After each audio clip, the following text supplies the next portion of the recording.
all the legal connections. Me, I don't hide anything. Mimi hata kama tumepanga kuua mtu na wewe, nitasema hapa. So Unafikiria mimi naogopa kusema? Aya, mimi siogopi mtu kuja kusema vitu. Yeah, so you should know every time when I'm doing anything, I'm going by the legal advisory all the time. Hapo naye at all times. Hapo anyway, mimi sijaiona fatherhood yenye nakuwa post, but I wanted you to remember something. You said that you went and changed everything so that you are kind of makaratasi na kila kitu pale. In my little knowledge, I think that means that in case anything happens to Big Daddy today, even his debts, you are going to be responsible for them. Well, even if I had not changed anything, if anything happens to Big Daddy, even to debt, with no documentation, they will look for me. Yeah, you're still legally married. Yes, I'll be the first. Yeah. I know that you're still legally married, yes, but then now there are some commitments that when you make, it makes it a bit different. If Big Daddy's right now, he is in a very critical condition, and they will search and they will find he's still married, and all my information will pop up. They will.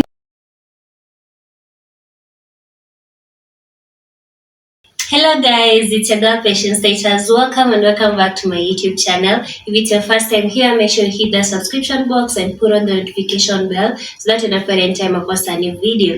Remember, I'm the queen of online gossip. So welcome to today's video. Don't forget to give it a like and leave a comment on the comment section. I don't even need your response. I don't need it. I did it without you. Thank you. I don't need anything else. The next message I got from Biggie was that message. Anyway, I care. The next message I got from Biggie was, kwani nimesahau kuweka. How the fuck do you do this? Kwani nimesahau. Kwanga tricky, I also forget. Just go to green screen, enhance. Oh, enhance. Enhance. No, see enhance. Ni. Effects. Yeah. Lafi. When I asked Biggie, I was like, you know what? And I can show you the screenshot. I was like, you know what? It's okay. I don't even need your help. I was able to do what I needed without your help. Don't worry about it. The next message I got from Biggie was this one. Okay, it says, you gonna twang in America, so you guys will forgive me. You have no right to send Steve my abuser pictures of me. If you do, I'm filing a restraining order. And I will also share the ones you jacking off. Send them to DCF and UCIS. Feel free to zoom this. You do not have brains. Okongi, don't bring me to this point where I have to address you. Mimi sijakukosea. I don't know why you are in my biz. FAA investigations do not involve you, and you are contributing to Homeland Security threats by supporting a drunk pilot. You just spent time in a hospital due to your heavy drinking. Your med records can be subpoenaed too. Wherefore, think about Charlie. And yes, I shared with Agent Roots. And thanks for not muting when the loser was called. And now I block you, set offender.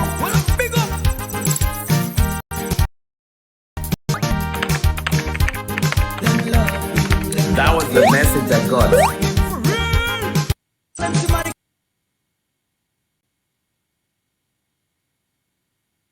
Yep.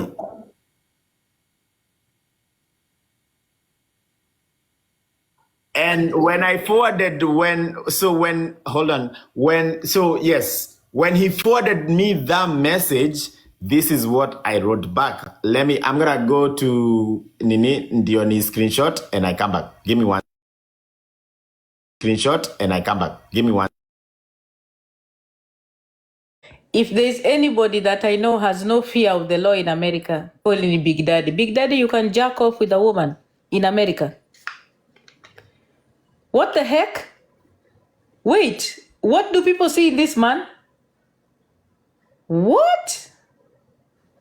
You're not scared? Guy.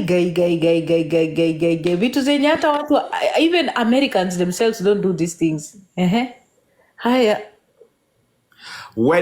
After he sent me that message, this is what I sent back. Tell me how this is rude, please.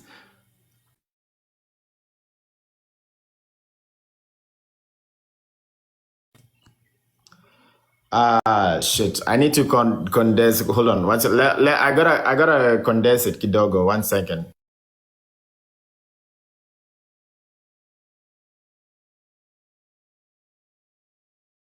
Lakini nani Steve Nice pia kizungu ilipita huko nyuma ya nyumba yao. Unamsikia akisema ati he's got to condense this picture. Gosh. It's cropping, Steve Nice. You crop the picture. You don't condense it. I gotta condense. Check it out. Mimi nilienda group of schools. Hebu achana na baby. At least you know what I'm talking about. Itatokea. Soma tu what he said. Soma. Utasonga alafu some. I guess you can. So let me read what he says. Shit. Okay. I don't know if you guys gonna hold on. Let me go back to this.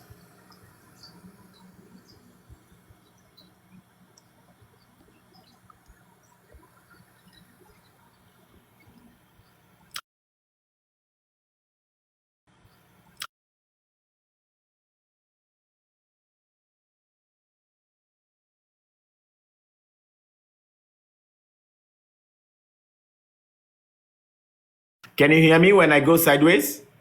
Like when you go, no, when you're off, you're off. I can't hear you. When you ukiingia kwa chai asiwezi kukusikia, but you can okay, hear. Hold on. Let me get 1 second. Let me get my other phone. Okay.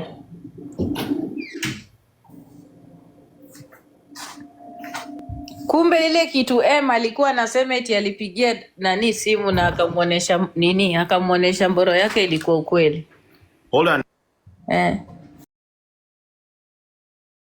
Ni majabu yenu hii. So this is what I sent to Biggie. After I got that message, alinitumia hiyo message, he forwarded it to me. Hata nimetoa hizo manamba za huyo dem kustaki kuonyesha, but I just showed the message, So this is what I sent to Biggie. And you can see, ukiangalia, unaweza ona hii ni hiyo message, alafu nikamblock, and then I unblocked him so I can send him this message before I blocked him again. So nikamwambia, I don't need anything from you. Please keep my name off your nonsense with you and that woman. You and her have no difference, to be honest. Irresponsible, reckless, and selfish. You have been home from the hospital for 2 days, but you have spent 10 hours a day on TikTok, but you cannot find 1 hour to go see your innocent babies. I want nothing to do with you ever again. Let this be the last conversation of us. Good luck to you. Let me tell you why I sent that message. I picked up Biggie from the hospital on Tuesday. I took him on Tuesday. We were home. Alikuwa home by Tuesday at about 5 p.m. That day he never went live on Tuesday. Alisema hata na leo na nimechoka nitalala. Wednesday, that's when he opened live. Akaenda, aka-address Nyako in the morning. About 1 or 2 p.m., that's when I called him kumwambia ni downloadie hiyo live ile ya huyo dem when we met. Akase, alafu nikamuuliza, actually our exact conversation was like, hey, uko aje? Mimi niko poa. Nikamuuliza, umemaliza kuaddress Nason? Hata ndio ulimaliza umeaddress na Nelson umemaliza cause niliona ile live yake asubuhi. Akaniambia hata sijamaliza kuna kitu nimesahau. Nikamwambia okay sawa basi. Wewe nifanyie hivi, ukimaliza nitumie hiyo live recording ya ile siku nilimit udem. Hadi nikamwambia udem, I think that day alikuwa amevaa dress ya red. He had put me on speaker so people could hear what I was saying. Or whatever, hata kama ameiweka hivi, watu walisikia. But haikuwa moshene or anything. I just was like, kavenye naweza sema mtu anitishe kaa sahi. Diana ukiniambia Steve, nitumie hii live recording ya hii live yako because I was involved in it. Please send me this because of something I need. Nena kutumia because there is nothing I'm hiding. There is see ujinga. It's straight up. But he had me on speaker. Meanwhile alikuwa kwa hiyo live. Akaona ndio akaanza kuniaddress kwa comment section. Mimi niliambiwa na watu mimi adini meno. Mimi natumianga tu ma screenshot na zimejaa kwa phone yangu. So oh shit, where was I going with this? So that day, so home on Tuesday, Wednesday address Nyako in the morning, evening get back on live for about 8 hours. That was on Wednesday. Thursday, asubuhi na mapema ako live. Mimi niliambiwa na watu, nikaenda nikamkuta. My main account was disconnected, so I was going with the pseudo account. Nikamkuta ako hapo, mavita zimejaa nini Sonkei akakuja nini. And on Thursday night, that's when I sent him this message of saying, you have been home from the hospital for 2 days, but you have been spent 10 hours a day on TikTok, but you can't find an hour to go see your kids. Bibi yake Angie, alikuwa anamubeg, Biggie, you are the reason why I'm staying here before I go back to Florida. Nilikuwa nataka utoke hosi, sitaki kuleta watoto wakuje wakuone hosi. I want you to get out of the hospital, ndio uone watoto before we go back. But he spent 2 days on TikTok. I mean, since he left the hospital, na ni mtu anashinda akiwaambia guys, ati sijui hebu angalieni, nilikuwa karibu nikufia hapa hivyo sijui wall. But Tuesday, Wednesday, Thursday, Friday, tuko Saturday, live every single night. But he has not been able to have, it's not my kids. But guy, like your flex is saying that you have 5 kids. Ati I have 5 kids. Ati Steve, mtoto wangu wa pili ndio anakaa mtoto wako. Just because you have 5 kids, does that make you a responsible dad? I'm not saying you yes or no, but that should not be your flex. Ati just because you have 5 kids, the quantity of your kids, the quantity does not determine you are a responsible person to take care of those. I'm not saying you, I'm just saying if I have 5 kids and I was not seeing them, I would not call myself, if the dads were like, watu wako na watotos mama, just because I have those, I would not be the first one to stand up, because that's not how it works. It's not just because of a name. It's because of you have responsibility. A responsibility. That child is an innocent child. Has nothing. They are innocent. Hawajui juu ama chini. Wewe ni juu na chini yao.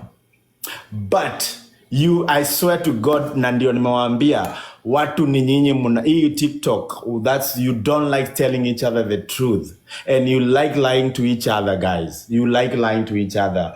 Tell each other the truth. But you also have to admit that at some point you played a role in enabling Bigdaddy'S behavior, because you decided to buy alcohol for a man when you're that old with all those kids without a job, and you were buying him alcohol for $700. At some point, when you are also holding Big Daddy accountable, you also have to accept that there are some people in his circle, including you, that enabled his behavior, you know? Yeah. And then he's where he is because there are so many people enabling Big Daddy. People like you, people like Aloch, people like Sonkei, people like Joy Joy. These are the women that have enabled Big Daddy. That is why he is where he is. Kama sahi Joy Joy amekaa na Big Daddy kwa nyumba. Si ako kwa nyumba ya Joy Joy. How embarrassing is that? Like, why would she even be okay with that? This is a man that is not just... Let me tell you one thing about a man that is abusive. Mwanaume mwenye ako abusive, and Joy, this is my message to you because you're my friend. Mwanaume mwenye anaweza tusi mwanamke mwingine, anaweza akadhalilisha mwanamke mwingine, hata wewe atakuja kukudhalilisha. I'm telling you, ile siku Big Daddy atakuja hapa kutoa Joy Joy manguo. Aya, let us wait and you'll see. Because this is a man who does not want to be responsible for anything. He does not want to be responsible for anything or accountable for anything. Everything about his life is being blamed on people. Kila kitu ya Big Daddy ni watu wamemfanyia. Watu ndio wamefanya amefika pali yuko. Watu ndio wamemharibia. Watu ndio wawataki afanye kazi. Watu hata hizo mimba zenye amepatia wanawake ni watu ndio wamefanya amewapatia mimba. Hata watoto wake wote wako kwa hii dunia kwa sababu watu ndio walishika mboro yake hivi na nini na stairs wakiingiza kwa kuma za wanawake. I am telling you, this man and his toxicity, it's never going to end because I've said it time and Big Daddy is an abuser. Ni narcissist kabisa na anajua kutumia manipulation tactics and ni vile tu saa ingine tunapenda kuchambana, but if you look at the women wenye wamekuwa kwa mikono ya Big Daddy, they are not okay. Ukiangalia Aloch is not okay. Aloch can barely even be coherent. Like hata akiongelelea kitu, she can't keep it straight. She's only okay when she's around Big Daddy. She's not okay. I mean, and Aloch is married, by the way, guys. Ako na bwana yake. Na ndio mnamwona anachizikianga Big Daddy. It's the cycle of abuse. What it does into the brain of the victim is so catastrophic that the victim thinks they cannot live without their abuser. That is what usually happens. And ndio maana unaona kuna pattern ya characteristics za wanawake yenye Big Daddy anachagua. Angalia, Sonkei. Women with low self-esteem, wanawake wenye hawajitambui, hawana mbele nyuma, east or west. That's why he picks on his particular victim. Someone like Joy Joy, I'm completely shocked. Unaona? Hata hiyo story yake nimeshindwanga hata kuiongelelea because she's a person I consider very brilliant. Nimeshtuka hata nimeshindwanga hata kuongea. Sasa ona, huyu mama lao ndio huyu bado amemfuata mpaka huku ati ana beg watoto waende akaone watoto. Like seriously? You don't force a father to understand fatherhood. Dana, wacha nikwambie, let me tell you this one thing that this one I'm gonna defend Mama Lao right here. Diana, if and by the way, I'm gonna say this. Atuko hapa ku team up na Diana ati to destroy Big Daddy or talk about shit about. Mimi nikuwe na team na mwanaume koma. I know. Atuko hapa no. We are just having a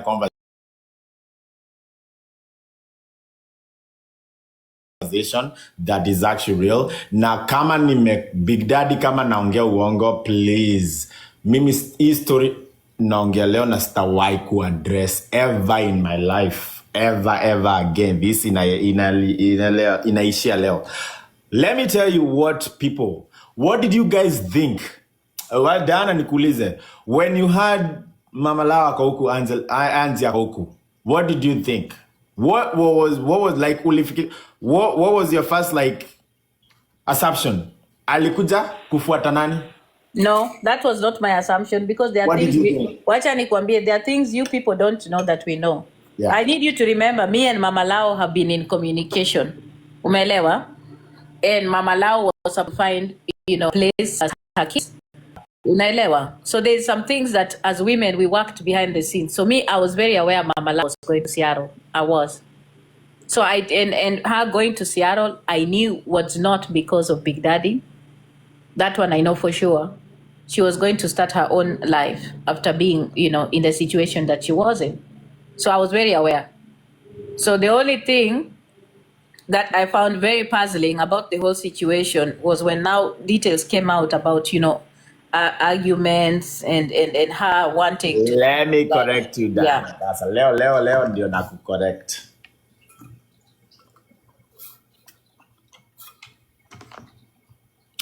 Hello. Mama. Hello? Hi, ni Biggie. Uko aje? Niko poa? Manze mimi nimelazwa hospitali. Na unajua naweza kufa anytime. Na unajua bado tuko married. Sasa unakufa na hata hujaona watoto, ndio nimekuja huku. Kuja na watoto. Nataka uwe power of attorney. So kuja huku hivi as soon as you can. Nikuje na watoto ama nilete watoto kwa Aki usiongee hivyo Biggie. Aki please usiongee hivyo. Hata kama utachukua train. Steve Nice wewe ni mjinga kumbavu kabisa. Sasa tuko kwa simu alafu nacheka. What's wrong with you? Mwanaume nini mbaya naye? Koma. Big Daddy alipigia Angie. Akamwambia kuja Washington. I want you in case of any medical decisions. I want you to be my power of attorney. Angie was not to come to Washington. She came because Biggie called her, told her, I need you right now to come and make decisions. When Biggie was in operation room and akirecover kule hivyo amepigwa anesthesia and everything, the doc called Angie, hey, Bonako ametoka operation, ako stable, sahi ako PCU, he's gonna be going to ICU very soon. Mumeambiwa adiu mwanamke sijui amekuja kutoka Florida, amenifuata huku hivi, hata sijui alikuja lini, hata sikuwa najua. Behind the scene. Hey. What happened to the other power of attorney? I'm the POA! I'm the POA! So what happened? How did she show up? Because this is where I want to understand what's happening. Because the POA also was in Seattle at this time. I'm the POA, I've just arrived! Sasa wacha nikwambie, nilisikiza live ya Angie. Anaitwa Angie ama Angela? Angie. Angie.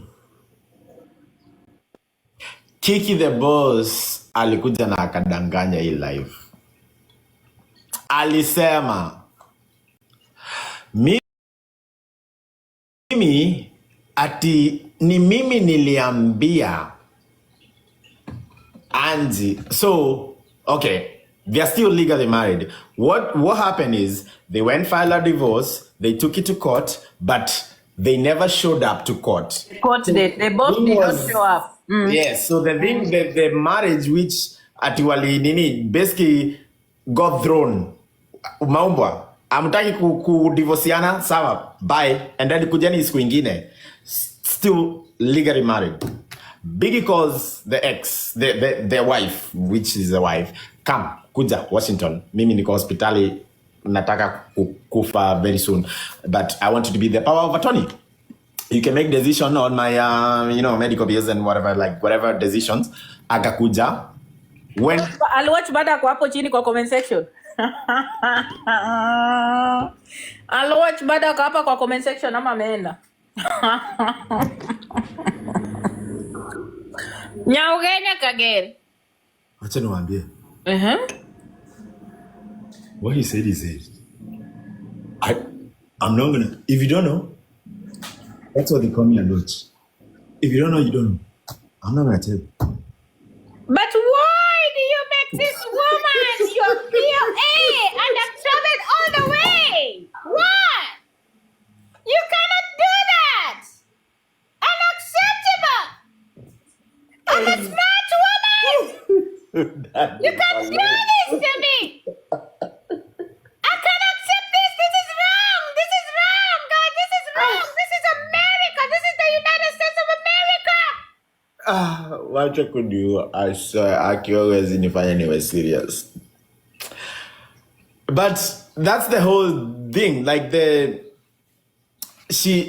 watu wanasema ati she was foreign the Sijumbujulus or anything. She actually came because she came because she was called to come. Like she was coming to... your story is not making sense to me because this lady... No, I'm just going to ask you. This lady came to Seattle after Big Daddy had gone through his procedure. She did not sign any paperwork.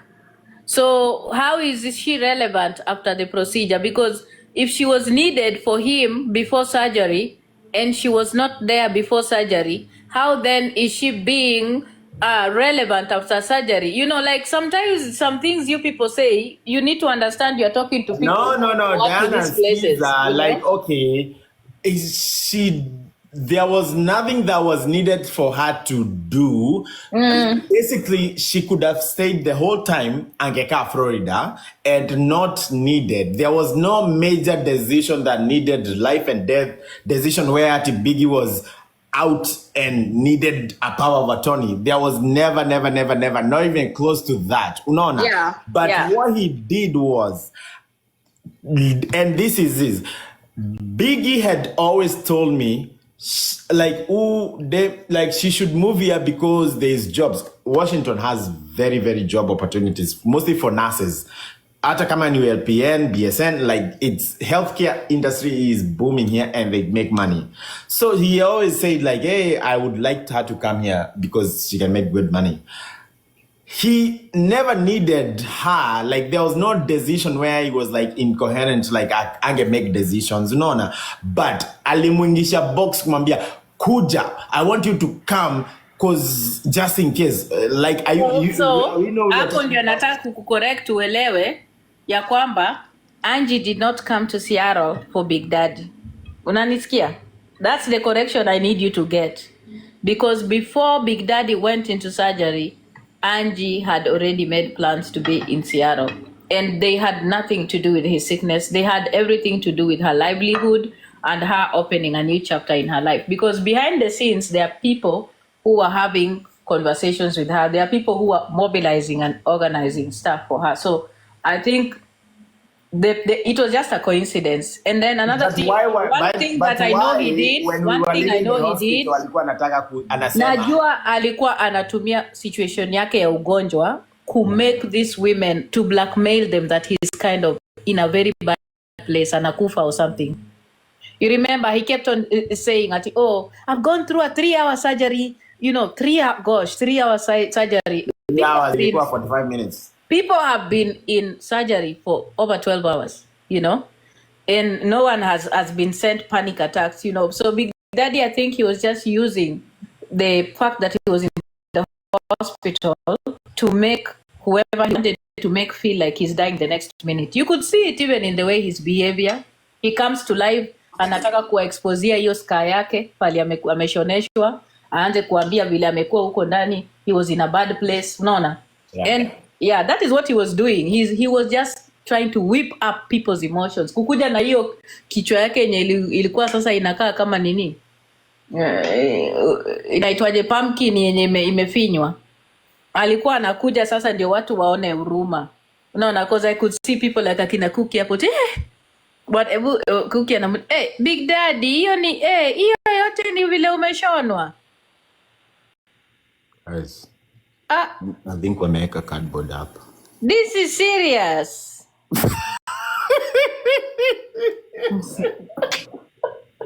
Si unaiseni ujinga. Oh God. Mimi nakumbuka wanawake wakipanda huko wakimwambia this is serious. Oh my God. Haki, we thank God. Haki, Mungu ni mwema. Mungu ni mkubwa. Oh my goodness.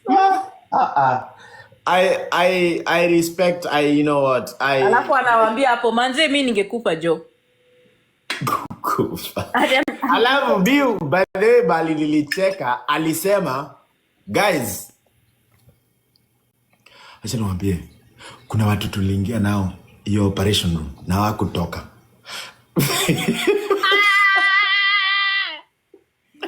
Nilisikia Arua akimwambia Big Daddy manze, hiyo kitu inakaa ilikuwa serious. Ulisema ni tumor ama ni clot? Walitoa hizo zote mbili. Big Daddy is serious. Hata umeponea. Ombe tu Mungu. Sasa vile vitu zimefanyika, inabidi ombe Mungu ndio sasa uendelee kwa poa. You have to support Big Daddy. Roach naye. Hebu niende. Big Daddy. Hebu niende. Biggie. Huo ni Roach. Biggie. This is serious. I swear utaniua. Literally utaniua. Hebu niite baby mama akuja kwa hapa watanifanya. Hiyo Wanaweza kuwa kwa live ya Biggie because hawako job. They are off. Wako home wamepiga masaa zao. Kama mimi tumelala, it's always day and night. Kama saa hii huko ni usiku, wako off. Biggie anaweza kuwa live all day, wako home wamechill because it's night time. Biggie, and that's what I told him. You are wasting time with people who they are all over the world. Wako Germany, wako Switzerland, maybe hata Canada. Aaron anafanyanga usiku. So during the day they are sleeping, but they are kind of like me. That's the same we do. Naeka live nasikiza tu hivi kana lala hivi na chill hapa hivi nasikiza live nini. But I went to my work and I finished. Big na yeye ng'ombe hajaenda kazi. Amekuwa live akifanya tap guys. Tap. Yo. Alafu Mama Lao, wacha tu nikwambie. Stay away from Kiki the Boss King. Kiki ni muongo. Kiki is a snake. Yeah, nimekwambia kuwe careful na Kiki. Kiki ni muongo. Wacha sasa nikwambie. Sasa what Kiki did. Niambie. Kiki did this and shame on you Kiki. Kiki came on Dramaa's live akasema ati wacha niwaambie guys, mimi nilienda walikuwa na fight Anzi na Biggie wana fight and I wanted them, I was in the middle, I was trying to bring them together hadi to a point where Angie wanted to go to the nursing station ya hospitali yaseme Joy askuje hii hospitali mweke, and I'm the one who told her, I convinced her to not go do that. Guess what? It was the opposite.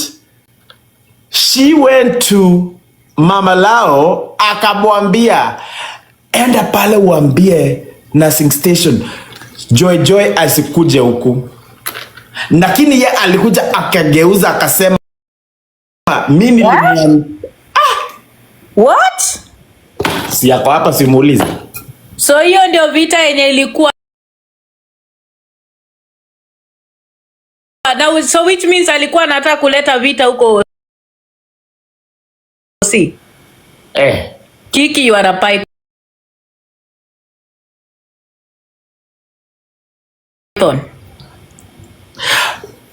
Anzi, Mama Lao. Am I lying or am I telling the truth? Kwanza kukuwa na vita yote nini kwa hospitali. That was just a story that Boss Can brought on TikTok and we were just going with the flow. There was never a fight.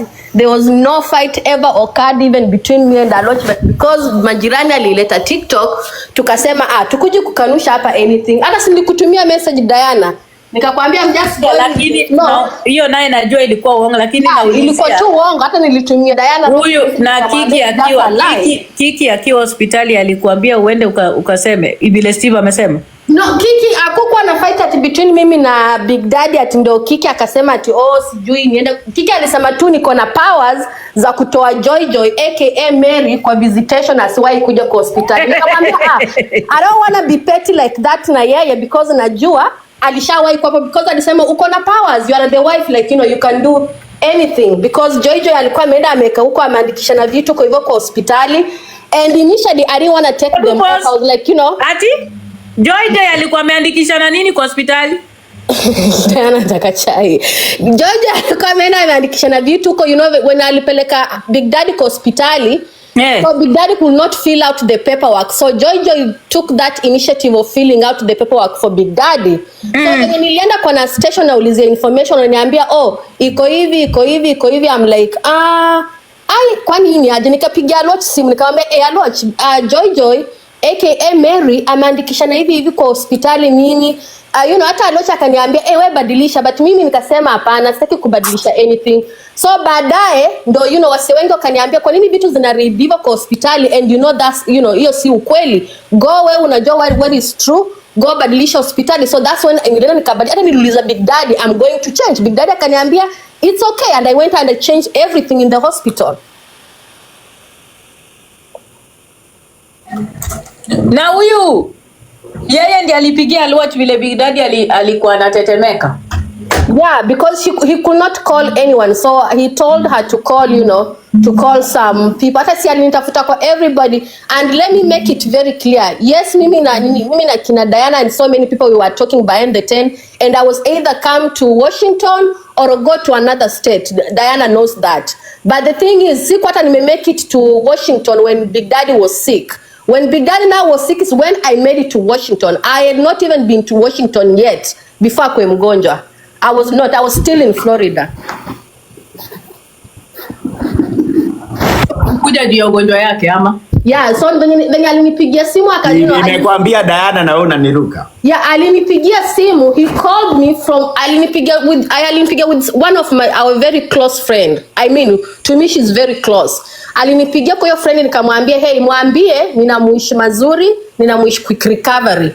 And that was it. Nikanyamaza. Watu wakaanza kusema, kwani wewe umesema tu Ruma ni estate? Nikasema, mimi, you know, watanipatia update what is happening, like, you know, sitaki tu story mingi. But then akanitafuta tena akisema anataka anipe power of attorney. Ukisikia mtu anasema akupatia power of attorney na ako ICU, of course itakusumbua akili kidogo, like, you know, what is happening. Na huyu ni mtu mwenye, you know, uko na watu ina yeye. So nikasema, nikanyamaza. Akanitafuta paka na strangers, people are calling me, lakini sijauliza kwa ubaya.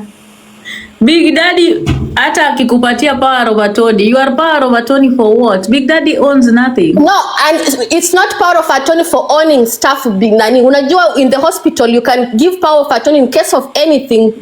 That person can make decisions on your behalf if you cannot make any decision. That was the purpose, but not materialistic. But let's just be honest. Big Daddy would not have failed to get medical attention because he didn't have a power of attorney. He would have still gotten attention in the hospital. He could have gotten, but I'm just telling you what he told me. So when nilienda hapo nikaona si nini hata hii power of attorney. Ako tu vizuri, you know, he's very coherent, you know, he's using all, you know, akili yake bado iko intact, memory yake bado iko intact. I was like, I don't need this power of attorney, but then, you know, sikuiguzia, sikufanya anything. Nikatoka tu hosi your day. It was not that important anyway. That's just me saying it. Unaona? And also mimi nashangaa. Yes, umesema alikuwa ni baba wa watoto wako na kila kitu, like, so, or you are doing it for in terms of humanity because you felt like this is the father of your child. Of course it's still gonna be. That one I can never erase it. Of course it's gonna be all the time. Every day. Has he seen your children now? Ameona watoto sahi. Steve amewaambia hapo, mimi sitaki stories sijui na leta sijui macha sijui za watoto. Tunaulizia I called him because after hospital I told him, hey, you know, I was supposed to leave, but then he was not discharged, and since I was already with kids in Washington, I was like, he can see his kids. So, you know, when I left hospital, even Steve had me nikimuuliza, when you are being discharged, I want to go back home, I come with kids so that you can see kids before, you know, when they home, because unajuanga anakuanga he place.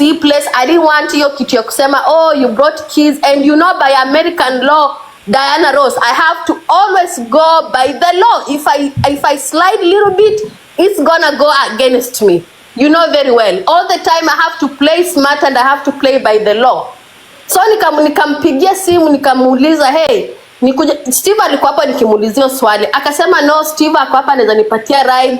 Kiki the boss ilifaa kuje.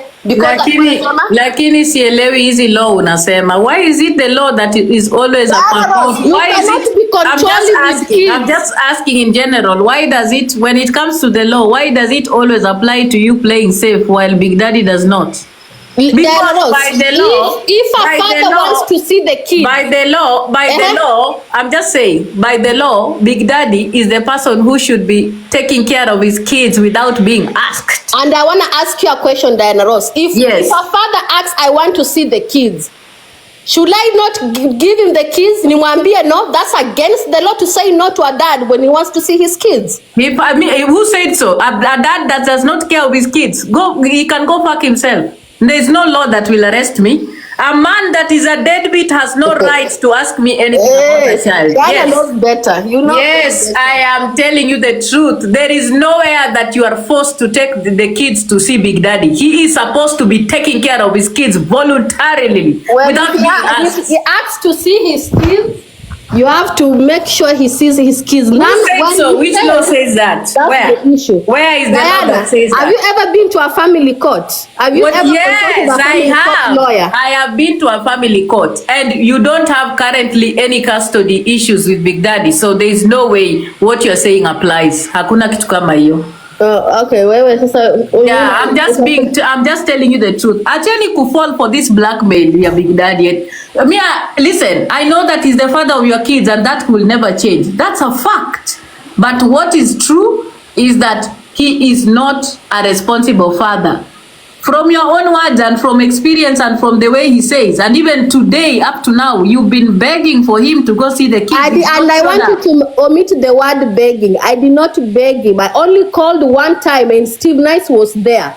I only called one time to ask him, hey, are you going to see the kids? And he lied. He hasn't been discharged from the hospital yet. And that should make you worry. Yeah, that should make you worry. And yet he has already been discharged to the hospital. Ako hapo na Steve Nice. Imagine that is not just about the children. That is also about you as a person. The amount of disrespect he has for you. For him to lie to you that he's still in the hospital while he's already discharged. That is so disrespectful. Which means he has no respect for you. He's okay with lying to you. And that's a problem, you know. That's what I'll say, unajua. And I've always said it, na bado narudia. There's a lot of people that may not tell you the truth, or you might not want to hear from me because maybe you think I'm being too judgmental. But it's so important for you to start prioritizing yourself and read the room. The fact that you had children with someone does not necessarily mean that person has to be in your life or in the lives of the children.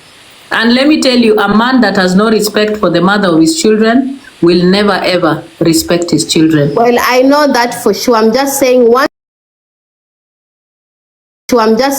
made a way for him to see his kids. Now, if he fails, why is it your job to make a way for a because I have the keys to him, Diana Ross. Why is it your job? Why is it your job? This is the thing you're not getting. Hiyo kitu moja uelewi. Wewe na uelewi na ulinipatia huyo lawyer. It is not your job. Wewe uelewi. Wewe wacha nikwambie. It is not your job. It is not your job. It's not your job to I'm bringing the kids. Now if he fails, sitashughulika. Ask for that Steve Nice, he was there. Once alisema hivyo, I did not call again. I did not bother again. I did not do anything again because I was like, okay, you already said you want to see the kids. I already made an effort. You already failed. That's it. And when ulipatia Tony, unaongea kwa sababu niliforwardiwa wewe ulipatia ma legal wewe Diana wewe, and you know very well. Mimi na ndio maana nimekwambia ni mimi na mimi sina anything to hide. Ni mimi nilikupatia all the legal connections. Me I don't hide anything. Mimi hata kama tumepanga kuua mtu na wewe nitasema hapa. So unafikiria mimi naogopa kusema?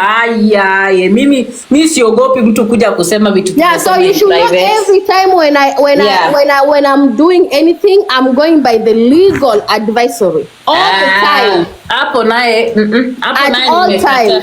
Hapo Anyway, mimi sijaiona fatherhood yenye nakuwa post, but I wanted you to remember something.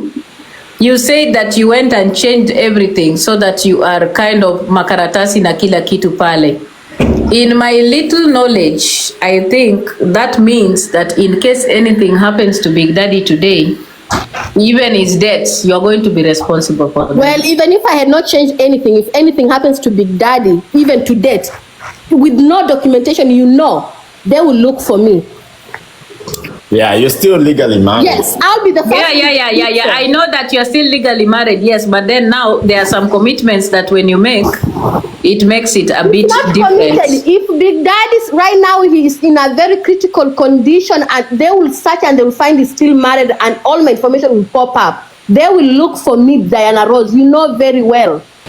Is there pride in that? There is no pride in that. I'm just telling you because me, I would not be proud about Mimi. I would not be proud about being looked for to as Nini said. There's no pride in that. There is no pride, but that's a responsibility that you take when you go and have a marriage certificate with somebody. Until we get divorced, you know very well. It's not a pride, but it's just something that they will still look for me. So you're hoping that he can still see the children. I'm not gonna answer that because I'm not here pertaining kids. Why would I come with the story of kids up on TikTok? I'm not. I'm just saying whatever I had here, I've been here listening, and that's what nilipanda juu kusema. That's all. I'm not going to say here, oh, watoto. Even that one, I didn't even touch on it. I think honestly, like Mama La,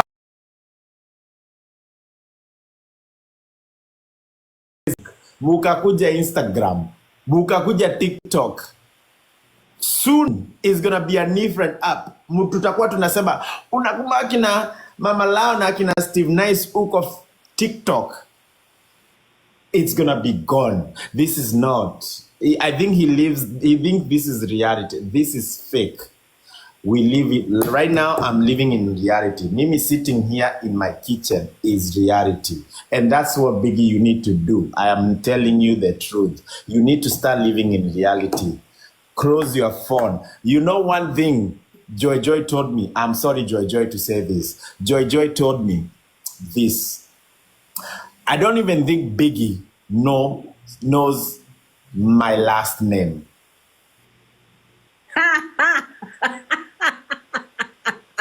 Chekesha. He does not. Umesema Biggie ya Gigi na ya Joy. Oh my God. Because his life is TikTok. Everything from day to night. TikTok. I'm so sorry, Joy, to put you on this blast. Aliniambia they have no conversation if it does not involve TikTok.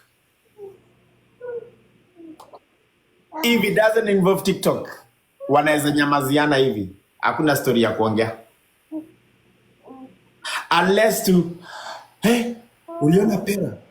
Alichapwa na Universe 90. Hey, sijui. Nimesikia mahali. Sorry to say, nimesikia mahali Steve. Wacha nikupatie udaku Steve. Weka masikio hapa. Sikiza. Ujue Big Daddy alienda kugift huyo Pela.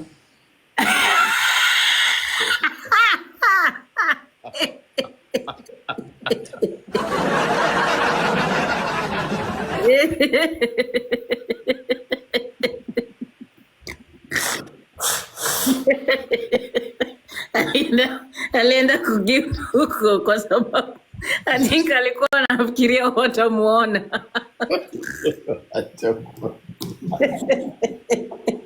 Anzi, are you still in Washington ama you went back? Bado niko. Bado. Si utulie, kaa huku. The healthcare is really good here. You'll be do good. Mimi nilipanda tu juu kuclarify hizo stuff mbili, wacha nishuke chini. Mama Lao, mimi sina issue na wewe. I hope you know that. At the end of the day, bad opinions, kila mtu atakuwa na opinion yake, kila mtu atakuwa na judgment. I cannot control whatever you want to say and how you feel and how No. We definitely don't want you to control what we say or how we feel. I'm just saying hapo chini kwa comment section. Ndio nasema in general, wacha nikwambie Mama Lao. The truth is, the choices you make in your life, you're responsible for them. As we are just opinion makers, we can only give you advice, we can only make opinions on TikTok. At the end of the day, you are responsible for whatever decisions you make in your life, and they will also affect your children. The choice is yours. Unaelewa? Mimi mwenyewe, I have said it time and number, and I'm not gonna hide it from you. I know how mtu mwenye ako abusive ana operate, and I can clearly see all of you mko in that cycle. And it's gonna take work. It's gonna take work from you. It's gonna take work from you valuing yourself, prioritizing yourself, and wanting the best for your children. The problem is that, and that's what I always say, people are cherry pickers, and I've realized even you, Diana, you are very a cherry picker. I'm not a cherry picker. I'm very clear about narcissism. Yeah, and I'm very, and I'm also, let me just tell you something. Don't listen. What I disagree with you is the fact that you like to throw the word about he's still the father of my kids. That's an excuse. And that's not an excuse. That's a fact. It's an excuse because a person, listen, father of the kids. The fact that somebody gave birth with you. There is no pride. There's no pride. Diana, can you give me 1 minute, please? I don't want to talk over you, please, Mama. You know. You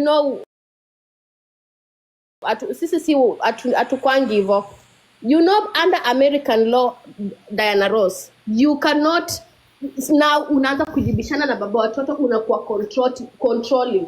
Ama unajibishana na mama watoto, unaanza kukua controlling because uko na watoto.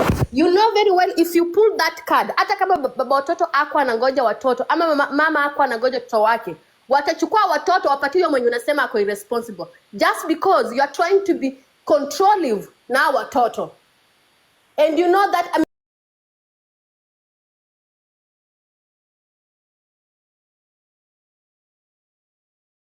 maybe hujawahi kwa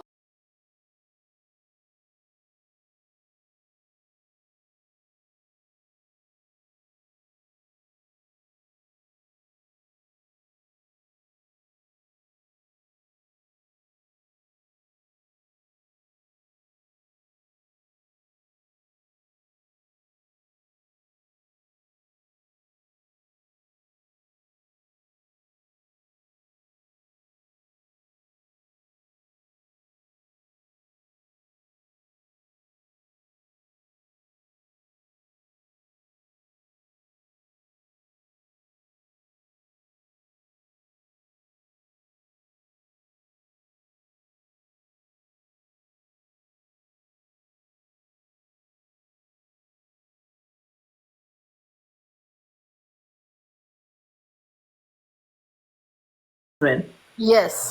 That is how the law works. The law does not have respect for deadbeats. The law, and that history is what you let me sure. finish because you also finished. Let me explain what you're trying to say. Finish. Yeah. The law is about the welfare of children, the well-being of children, and the well-being of children is checked when a man or a woman is present in the lives of the children. That is how the law works. The law can never take away children from you, Mama Lao, because you refuse to take the children to see Big Daddy in hospital. There is no fucking law that works like that. The law will pay attention to the history of your union, your marriage, the behavior of both parties, and the presence of both adults in the lives of the children, financially, emotionally, and physically. That is what the law states. And in fact, in case you didn't know, The law allows you, as a parent that has been in the lives of the children, to protect your children from a man that has not been there in the life of the children. That is the law, in case you are not aware. I'm very aware. Mimi nakwambia tu kweli, because listen, I know that you're trying so hard to push this agenda of at what he says matters. I will tell you. And No.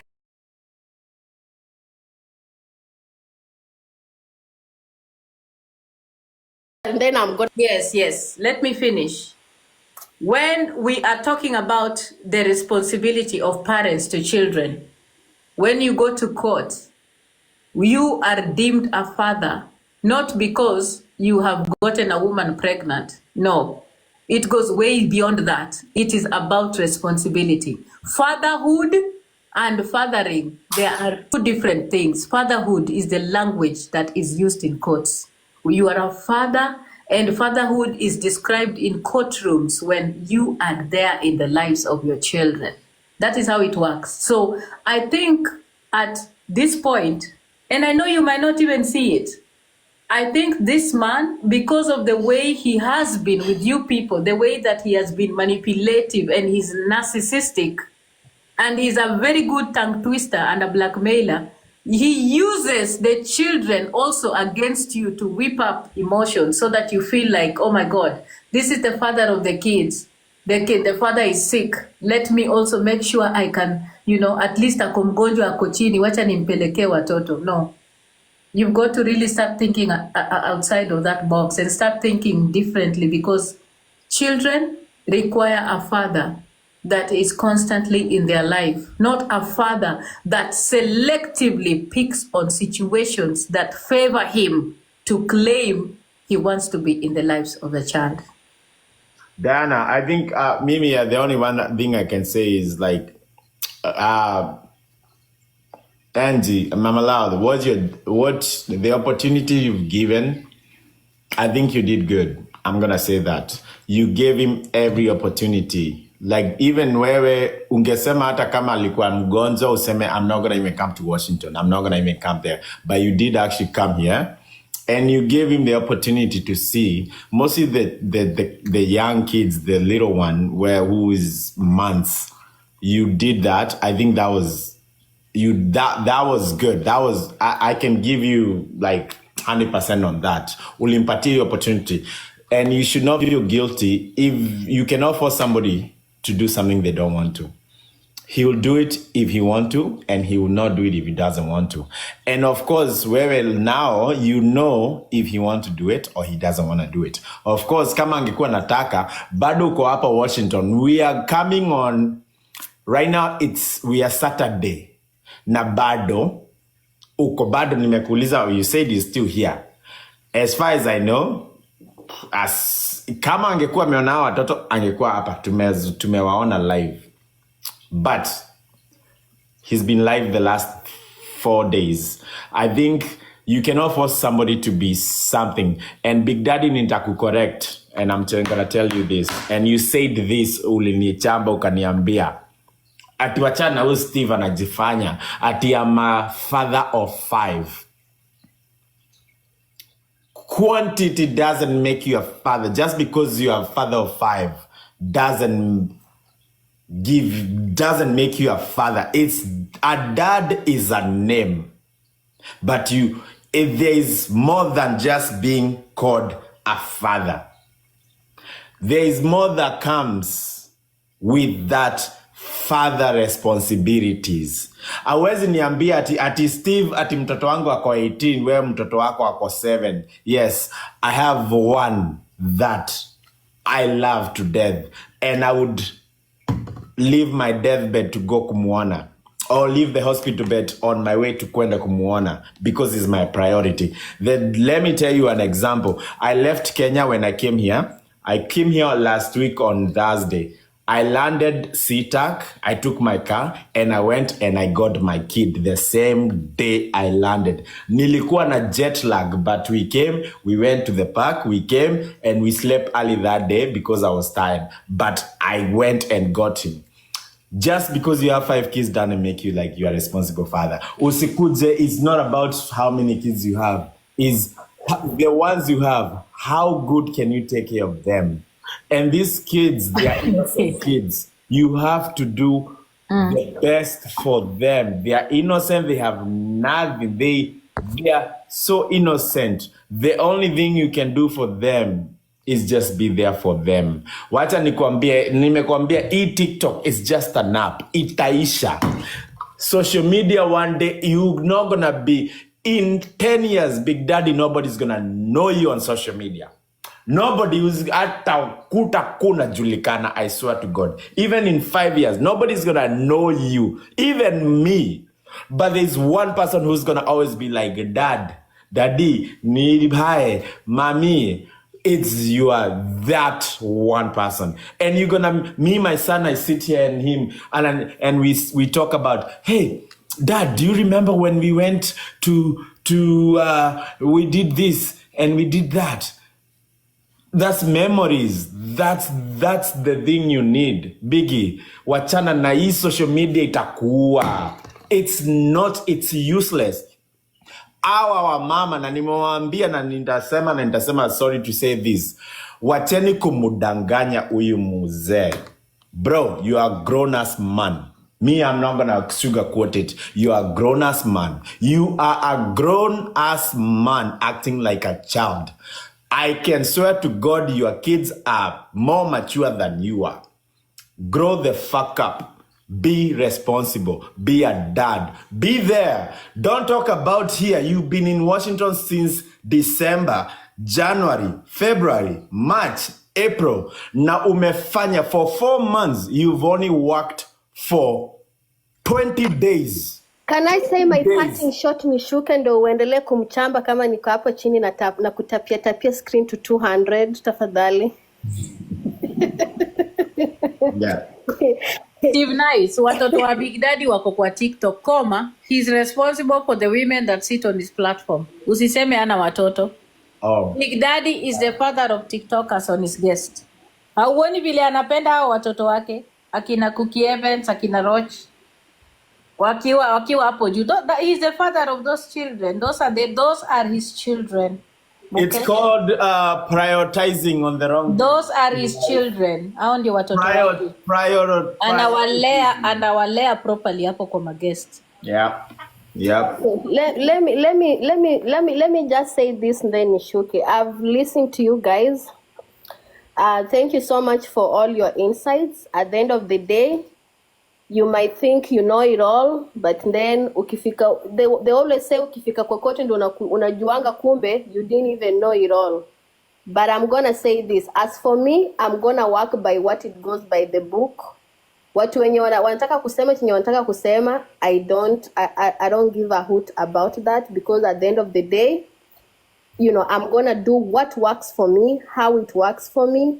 So watu wakisema oh sijui nini responsible sijui nini, I just don't want to go into much details hapa hivi. I can go much details, you know, na msee kando kama venye tunaendanga into details na Diana Ross, but hapa TikTok says yenda into much details.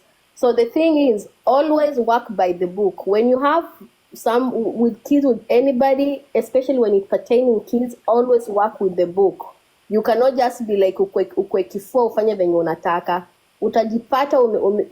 Utajipata umejipata kwa shida zingine zenye utaki. Always just go by the book. So as for me, I'm gonna do what I know and let people who think they know more than what I know do what they know. Niko na swali before ushuke. Just a general question, not even about you. Unaweza taka watoto wako wakuwe around mtu mwenye anaonesha ana jack off na wanawake online na kuna video. And what I'm gonna say, Diana Ross, one thing. Just a question too. It's not about. Don't say it like a personal. You even as you know. I'm not. No. I'm not going to say natetea Big Daddy. But at the end of the day, unaona mimi kitaka ku disrespect Big Daddy, I'll do it on my own platform when I want to. Let's just be very factual right there. Okay. I can do it on my own wall. I can do it on my own wall when I want to. But then at the end of the day, Diana Ross, you know very well. You know, me and you know very well, Diana Ross, as much as unataka kuseme oh sijui nini, we cannot know it all, and we cannot be cherry pickers and selective listeners. Nikitaka kudisrespect baba watoto wangu, nitaifanya kwa wall yangu. Lakini yake mama lao hata hujajibu swali yangu. Na mimi Lakini hapo Diana hapana hapo. Hajajibu. Si aseme tu kama hatajibu. Wewe unaniuliza hiyo question na mimi naweza nikakuuliza. Wewe pia uko na watoto Diana Rose. And you always talk stuff. Wewe don't go there with me. Don't go there. Don't put my kids in that situation. That is not good kabisa. His behavior has nothing to do with his kids. Kabisa. Ni kama tu wewe Diana Rose unatusiana hapo na watoto wako hapo. Do you ever think how your kids feel like? Do you ever feel like? Ndio wewe Anosu unafanyanga vitu zako zenye ziko control na uko na watoto. Kuna moderator wako anani-mute. Hey. No, don't go there. No, let me tell you. At the end of the day, as I said, akuwe ni kilema, akuwe kona special needs, akuwe kona makosa zake, akuwe kona tabia zake, ni baba watoto at the end of the day.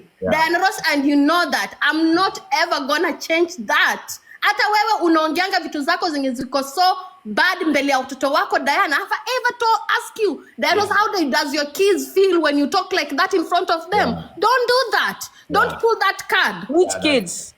Diana, don't you have kids? I don't. Even grown. At least wangu bado ni wadogo, but I don't have grown. Kids. They listen. They are on TikTok. They see how Let you address, how you talk. You've not understood what the question. No, don't pull that kid. We are mothers. You have not understood my question. Umesema aje? Haujajibu swali yangu. I'm very bored. Haujajibu swali yangu. You are trying to turn out that twist the thing, and you are not answering my question. Mimi, that will not work with me. That manipulative tactic cannot work with me. I've answered anyway, a very simple question. And ndo nimekuambia the way unaona false confidence. Haujajibu swali yangu, unakuja kuleta vitu zenye hazi make sense. You have not answered my question. You haven't. Na sijakuuliza kwa ubaya, you are trying to whip up emotions here ati ninataja Okay, Diana. That doesn't work with me. Wewe umeuliza swali lingine. Ask your question one more time, Diana. That doesn't work with me, my dear. No. I work na mimi. Diana, as I what you ask, the question you asked was, did you ask how do you feel about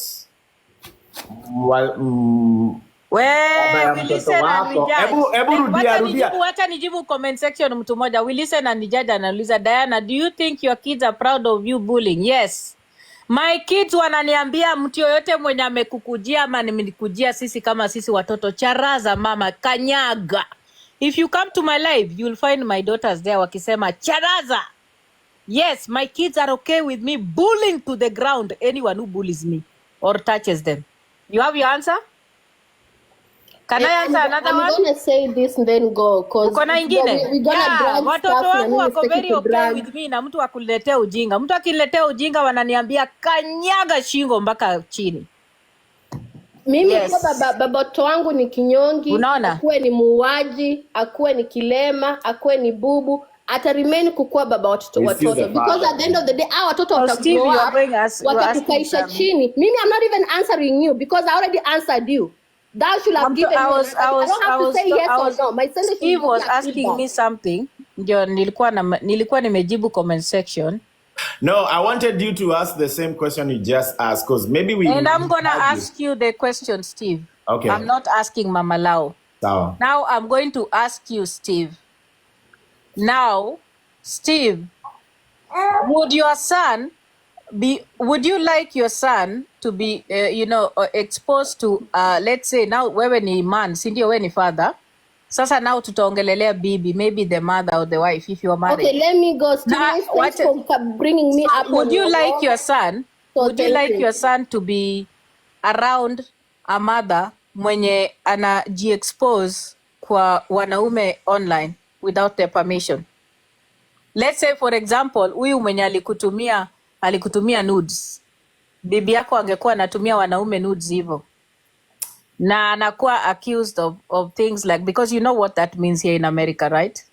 It's indecent, it's called indecent exposure. Would you like your kids to be around a person that is capable of doing that? I would. I don't think that's a good behavior, but I would not disown them their as they're my kid's mom. Kama that's my kid's mom. Yes, I would have limitations where, okay, yeah, I don't tolerate that behavior, but you are still the mother of my kids. I would still, hopefully one day they can change and be better because I want them to know they have a mom. They still have that mom figure in their life. You are offended, but then when it's somebody else that you're close to, perhaps the mother of your child, so then now you. Okay, let me say this that way. So to me, I'm gonna say to me, it was offensive to me, and I would not want my kids to see anything like that, on my phone. Like I mean, to me, but I'm not gonna talk on other people. To me, I would 100% not allow that. But I cannot talk on behalf of other people. But kama ni mimi, niwe ati hiyo ni my kid's mom doing stuff like that, 100% I would not be okay with it, and I would not want them to be anywhere close to our child. No. But other people are different. So hiyo ya Biggie na Mama Lao, that's their own. I don't want to answer on their own part. They can do whatever they want. To me, yes. Yeah, I mean, and like I said, these are individual decisions, We all view things differently, but what I'll tell you, and I'm going to just say this, you know what? Sometimes when you sit on a platform and have discussions with people, you get to know a lot of things, especially this issue of digital sexual violence. Dear TikTok, I'm talking about, revenge porn and sexual assault online. The problem is, I think that we live in an era where people are very, very, very okay with some types of violence, especially these stories of kunyonga and indecent exposure, Indecent exposure is sexual violence. Whether we like it or not, that is what it is deemed here in the United States. And it doesn't matter if you're a mother, it doesn't matter if you're a friend, it doesn't matter if you are a sister. Indecent exposure is indecent exposure. And in fact, in a court of law, if these things would be there in terms of custody or in terms of, issues of children, chances are that. Hi. And that's the truth. It has nothing to do with, people's feelings or somebody's father or somebody, ati huyu ni mtoto wa watoto wa, huyu ni mtoto baba ya watoto wangu. It doesn't work like that. Baba ya watoto yako ina work tu kwa akili yako, lakini kotini it doesn't work. That's just how it is. Na Damaris mlifanyia nini? Mmenyana nini? Dama tuko sawa. Dama tuko sawa. And it's actually kind of pathetic that I'm gonna say this one. Ukikuja huku hivi, like getting your papers is the hardest thing. It doesn't matter you get it, like how you get it and when you get it. It doesn't matter you have a green card, hata kama umepata hiyo social security, you got a work permit, it's still something. Leo nilisikia live ingine hapa hivyo, wanacharaza Damaris ati, alikuwa anajifanya kumbe si green card, ati kumbe ni work permit. Let me tell you, a work permit or a permanent resident is better than somebody who doesn't have it. So to her is, I know where mkona your own differences and I'm not going to go there, but I just felt to me it was like, so unacharaza mtu because they got something, but it's better than what they had before. It's okay. Hata kama ni work permit, it's okay. Because guess what? After work permit, maybe they'll get a green card and then you'll get a citizen. But before then, they didn't have it. So kushinda hapo, nilisikia nasikia, anasema kumbe venye tumeanikiwa huko hivi kumbe asijui ni nini. Ati tumeanikiwa ilikuwa kumbe ni tunadhani ni green card, kumbe ni work permit. Ni sawa, work permit inakuallow unaweza work forever anywhere in the United States. It's a good thing. It's not a bad thing. So you are making it seem ni kama bad thing. You should be ashamed of yourself. Like mnakaa hapa hivyo mkiwa na hao watu ati kumbe ni work permit alikuwa anajilingia. Yeah, she should be proud of it. Me Dramaa is not my best friend. By the way, Dramaa mi tulikuwa tunachukiana. Nilikuwa tunacharazana back in the day. But it's a good thing. I'm proud of you, Dramaa. Good for you. You got that work permit. Now the jobs you could not get before, you now can get them. And it's the process of getting to the next step. US is all about as long as you're moving forward. Kiparangotoa kwa hapa unasema, "Ai guys, see green card. It's only a work permit." Yeah, ako nayo. Hata ana. At least huyu ako nayo. It's about baby steps. As long as you're moving forward, you're moving to the light. You're okay. Musimcharaze hapa na hizo vitu za fala gok. Nasikia Na ni green card, hata si work permit. Wacha nikwambie ni green card. Wacha musikie. How is Joy J? Umemwangalia leo ako sawa? Joy nimesikia ametumiwa 911. Kumbe hiyo story ni kweli? Guy, unajua nimepata hiyo ka message hapa ndo nikashangaa, what the hell? Where Steve? Halafu we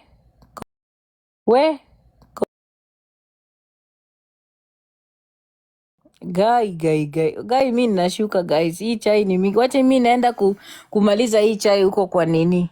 Kwa WhatsApp. We Steve, nice tutaona. Kwanza nikuwekee kitu ndio mutoke hapa. Wacha kwanza nikupatie sasa chai ndio uende ukiwa na chai. Haya. Na wenye wanaongea hapo chini, mnajua mi ni nini? Unajua mi ni moderator. What does he say right there? Permanent resident. Thank you. Wakame to God me. That's Damaris. That's how she got her shit together. We unafaa kunyamaza hata utoe hiyo kitu hapo. Ungejua pale hiyo kitu imetoka. Mbona unajiaibisha hivi na wewe? Kwani imetoka? Hiyo kitu iko kwa Google. Kwani are you normal? Kumbe wewe si nice, unaweza unadanganywa na ujinga kama hizi hata na wewe. Mbona unajiaibisha? Hayaye. Yaani wewe pia unaweza ukadanganywa hivi.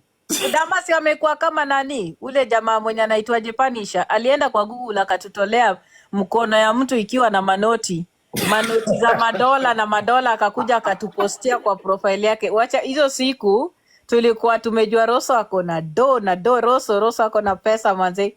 So Panisha alikuwa mdani wake. Yeah. Panisha alikuwa anaingia kwa Google anatafuta picha za watu mkono, mama yani amebeba mkono hivi mabunda za pesa, alafu anakuja na post. Unataka kuniambia hii mkono ni ya, hebu niweke tena uniambie. Ai Steve, ni vile tu sina namba yako, ningekutolea mpaka nikupee pale imetoka.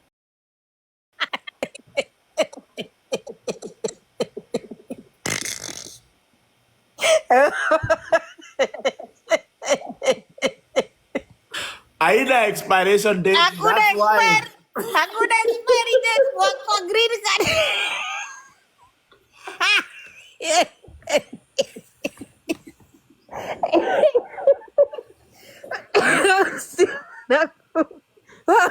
Unachezea Dramaa. Unajua Dramaa alikuja hapa akasema eti amepata barua kutoka DHS.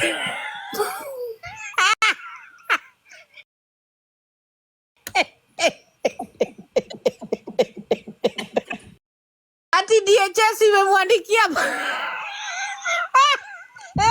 Ya Nyasaye bora toya.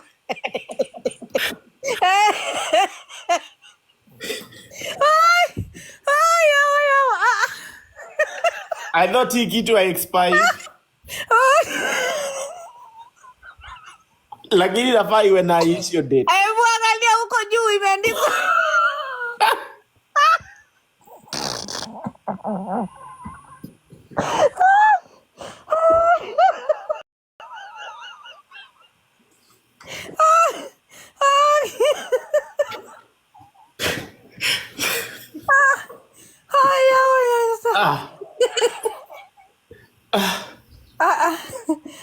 Wewe cheka tu hapo, unafikiria utawezana na Damaris?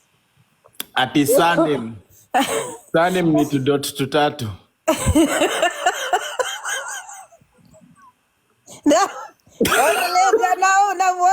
Angalia huko chini, angalia huko chini.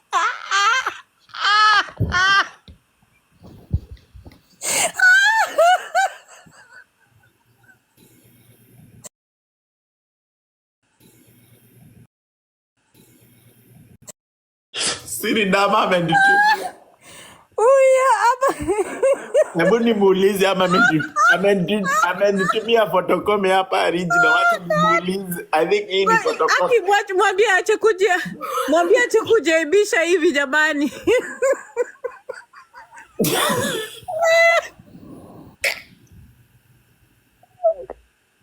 Hapana, amesema hii ni ile unapewa before original ikuje.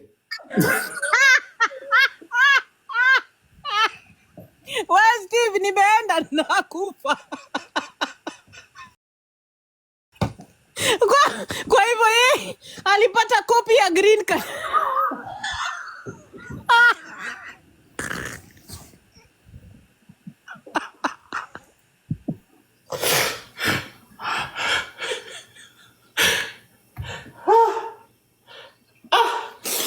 I want to try hii kitu. Unatoa aje hii? Ala. Aya, endeni. Kumekucha. Hata tuone nani wako huko.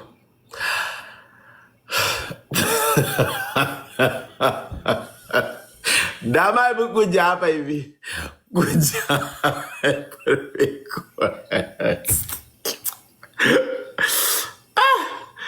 Dramaa request.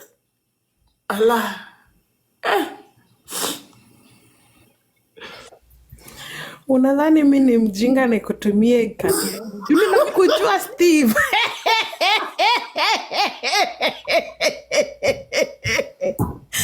I knew you will post it.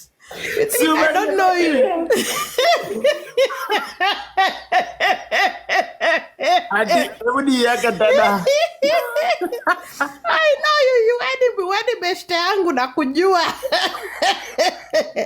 Hiyo picha nimeitoa huko kwa nani? Mama anaitwaje? This lady. Huyu Muluya huyu mwenye anafalianga bako. Huyu Vawa.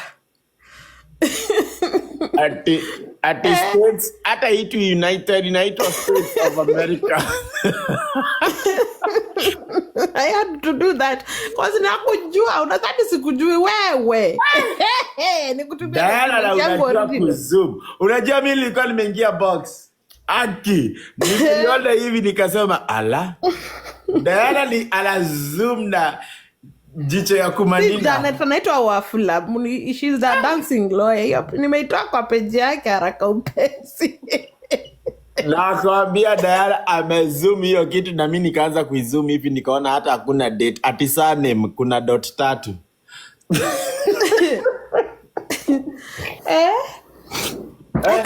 I cannot send you my document. Why should I? No. Let me tell you one thing. Let people think whatever they want to think. I don't give a shit.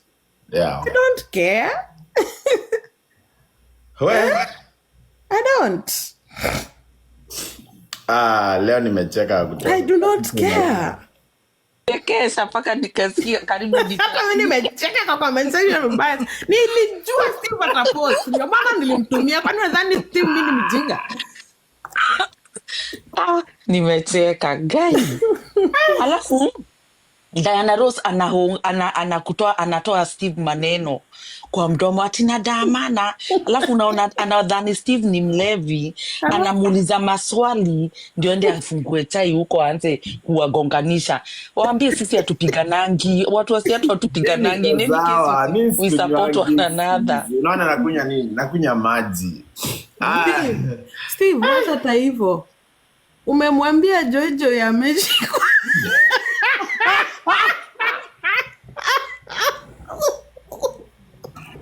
Hiyo naye imenimaliza nguvu hadi kwa miguu. Akasema, hala, kumbe niona hiyo kitu. Nikajua.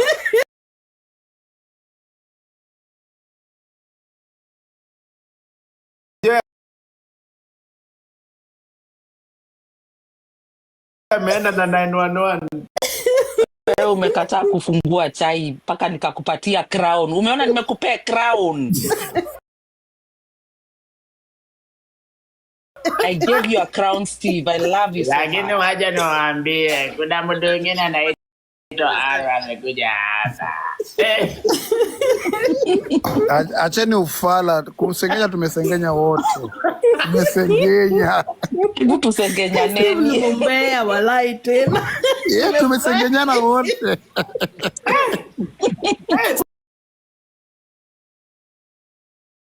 Hapa na information ya kila mtu.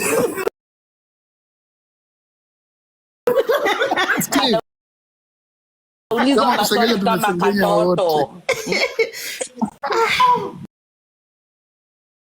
Lakini live imekuwa hey, we started like how many hours ago? What the fuck?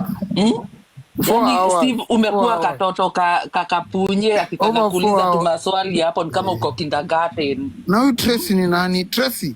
Sasa na Tracy tu kila mtu sure. Ati mimi ni nani? Mimi ni hivi umeniita. Mimi hakuna mtu na address tu kila mtu basi sure Tracy. Nimeaddress ndani. Hakuna mtu nimeaddress. Mimi ni muoga. Sini salimie basi. Hai dama. Hai. SK mambo. Yaje. Arwa. Lady Monique. Winnie. Mko aje? You know, let me say this before. Dama si uache basi hizo story dama surely. Anasema wata nini?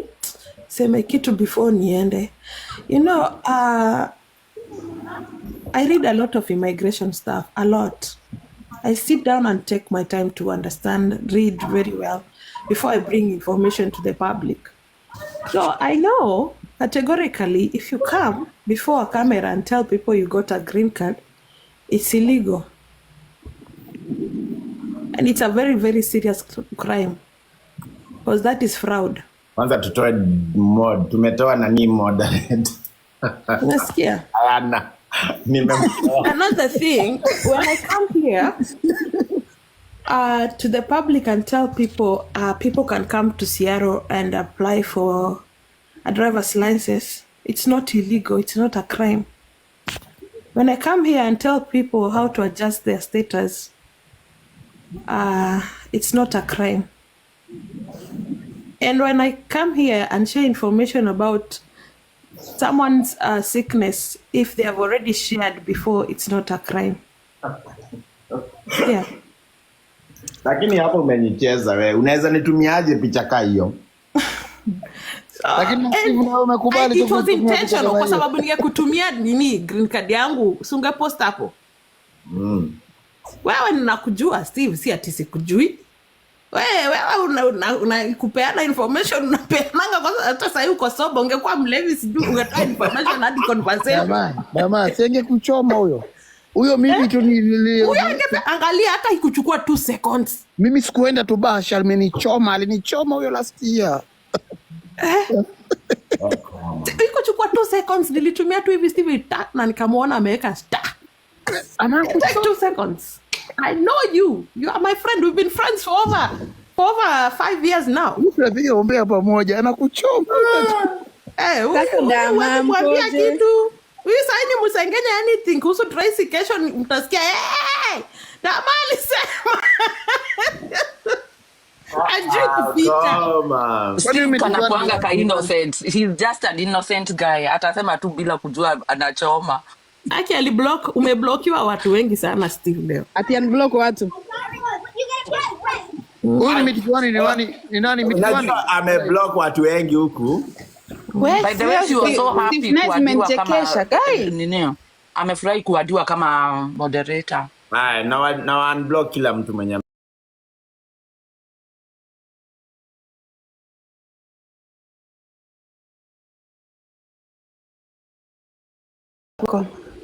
Uko single? ameblock. Niwe na familia yangu. Anyway guys, mimi acheni nishuke ni Wacha ni waine. moja mbili naenda kanisa. Tracy nice koma. Dramaa, hebu nipigie huku nimalizie ile story ya huyo kiparangoto wa Steve ati venye alikuwa anaenda kuaddress caregivers wengine wa change watu na yeye ndio anafaa change. The supervisor Nilichekea became kwa the traffic. supervisee. The supervised became the supervisor. I'm telling Supervisor ati venye ana supervise TikTok ndio alikuwa na supervise watu. Nilicheka kwa traffic guy. I'm not running away from anyone. I'm not scared of Diana, by the way. Only that her reasoning, people believe she's smart, but she's not. And You just have to know how to maneuver around. yeah. You guys listen to her na mnamwamini. Hata vitu zenye amekuwa akiongea kuhusu nini ati Dramaa unaongea kuhusu immigration things, sijui nini. I can talk about whatever I want to talk about when it comes to immigration because it's not a crime to tell people to adjust their status. I think what I would say about Dana Rose, she's knowledgeable. She knows her shit. She does. She knows what she talks about.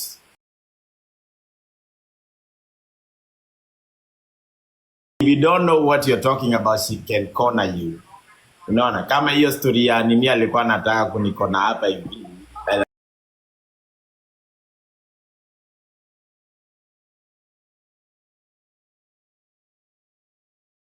I was like,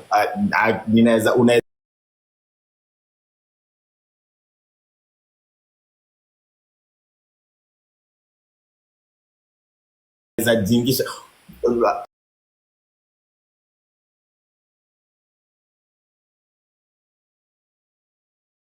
I did not appreciate what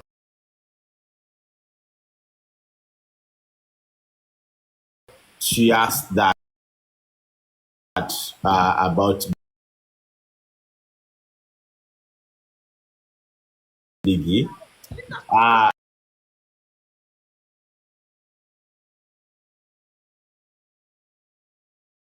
Like aliuliza hiyo story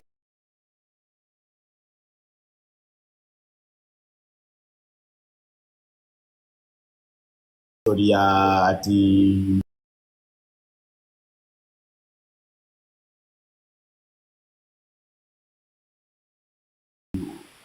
kwanza anauliza the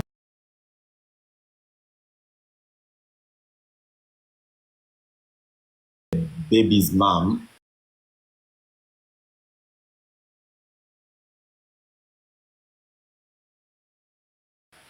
I don't think that's her business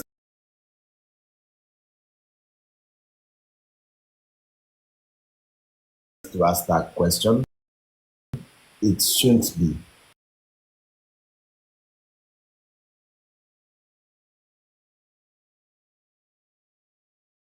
She has no right to ask. She has a right. She can ask whatever. Freedom of speech. Yes, thank you very much for the one who just said that. She being confident does not mean you're smart upstairs. Let me tell you guys, I want you guys to take your time and listen to what she usually says. Listen carefully. Take her words seriously and listen to her. She's just not smart when it comes to some things. But if you guys believe in her, it's okay. I do not care. Yeah, I don't care.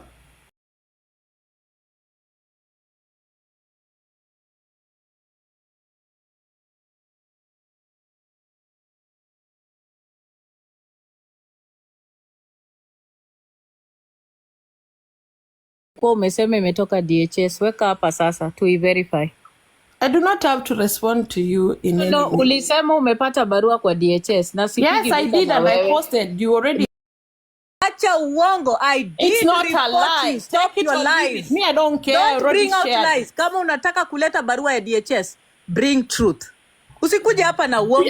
You know when someone says DHS does not work with USCIS, that's a very stupid person. Because DHS, the story is the immigration USCIS in address. It is you who is lying. It is you who is lying.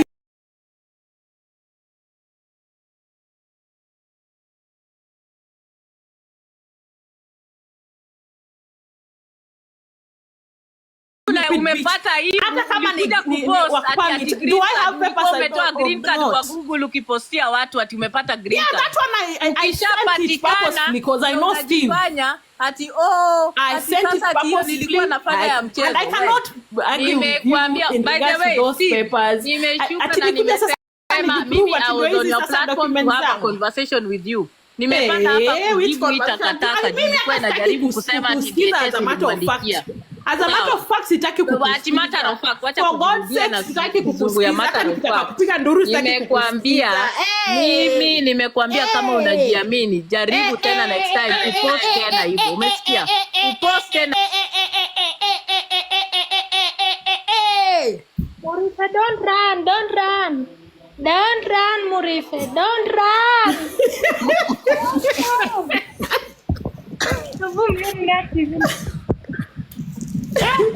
Nimechoka na huyu mwanamke. Kila time ananitukana left and center. Eish. The master family. Allah. Anakuja sema kama mtu ana green card kindly please make sure umefile EB3. EB3 iko open saa hii. It's very open. Umekula.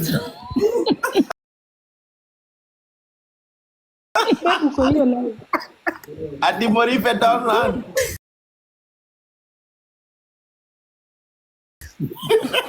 Murife, don't run. Umepanda tu hivyo akapotea. Wapi ni? Mko na mambo leo. SK anakujanga appetite kwa hii TikTok. Unaona venye watu wameboost appetite yako? Si umekula? Nimekula mpaka ya kesho we. Nimesikia bakuli yangu imeenda empty. Dramaa umekimbiza D. Mimi hata siwezi mkimbiza manini. Nimeshasema she's not smart upstairs. Mnasikia anasema wati mtu akioa hawezi file asylum. Sikia huyo mwanamke ndio mjue ni mjinga na bado mnamwamini. Ati mtu akioa hawezi file asylum. Sikunijibu wenye mmefile asylum. Kama usiwahi nicheza hivyo. Kwa nimedhani umenitumia green card. Hata ukikuwa na mtoto kujerumani unasoma file asylum. Dada Rose ni mkimbizi. Hello. Ni mkimbizi. Na anasema watoto wangu walikuja. Watoto wake walikuja through asylum pending. Let me tell you guys. Let me teach you something that you guys didn't know. Mimi ninataka kukua asylum expert. That's why I'm really concentrating on that field. If you have asylum pending and you hujapata green card, you can go through humanitarian visa. Inaitwa humanitarian visa. You can bring your family, your wife and kids. If kama uko na laptop Steve, ungefungua hapo uenda uonyeshe. Whoever has a laptop. What is it called? Humanitarian visa. You can bring your family even without a green card. Wacha kutuambia ati nileta familia yangu. Hiyo miaka yote imekuwa Amerika, kwani hiyo danger ulikuwa nayo huko Kenya haijaisha? Si ungeenda kuzika bwana yako? Takataka. Takwambia watu ni wakimbizi na wewe ni mkimbizi Pro Max.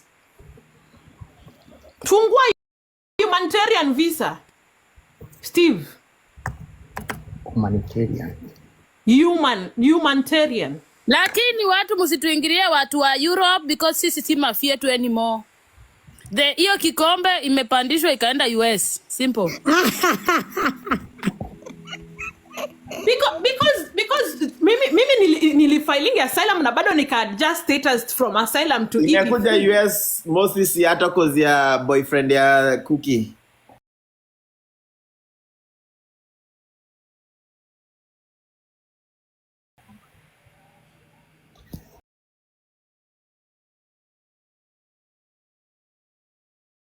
SK una laptop?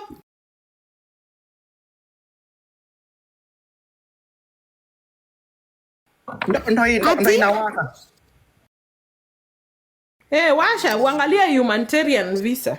You can please your kids through that visa ukiwa na asylum. Ufietu imekuja US mostly si hata cause ya boyfriend yako. Big Daddy si boyfriend yangu aje kwa boyfriend yangu. Musinilete ushoga. Chilling with someone does not mean that man is my man. Excuse me. Damaris. Jamani mmenichanganya. Haya. Rosa alisema Cookie ni mtoto watu. Wewe hapa ndio watoto wako. Big Daddy. Ndio watoto wake. Wewe sasa Big Daddy akifungua live na sisi tuko free tusichill, msitulete. Kwani sisi ndo tunamlazimisha afungue live? Mara ngapi tumemwambia afunge live a relax ataki? Mnataka tumfanye tumpige? Excuse me. Mtu afungue live when they want, whenever they want. Yeah, na mimi ndapanda live kwenye najisikia, time yenye najisikia. Mimi mtu hata nipanga hapa TikTok niliwaambia. Leo imekuwa kimbi. Humanitarian, human and then tarian. Kwani what's so hard in pronouncing that? Humanitarian visa. Sugar shambi. Nani anashinda akisema sugar shambi? What is that? Oh, ni ule mama Mkikuyu anauzanga madildo.